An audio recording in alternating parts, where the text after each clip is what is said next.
Not at all. We recommend that at least once a week you drive around the bed and do a visual inspection that way. And then once a month, we do recommend that you actually get on the bed. A lot of places believe that you can't actually physically walk on your beds once they're installed.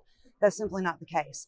Obviously, you can't drive on it. You can't step on the shield, but the blocks themselves you can walk on. You just have to kind of stay in the middle and take big steps so that you're not stepping on the edges of the blocks.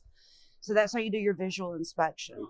One of the things we're really excited about is that we are now coming up with maintenance kits.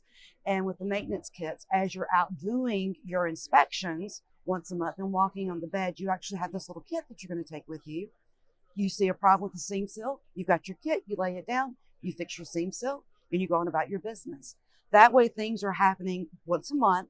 You're doing 2 or 3 or 1 or none at the time, and you're not having to spend a month going around fixing things because they sat there and neglected, or you just marked them on a piece of paper to deal with at a later date. And it's a very quick and efficient way to maintain it. But overall, as long as you make sure that you're doing those inspections, you address issues as soon as they happen, you shouldn't have any problems and get the full life expectancy out of your bed.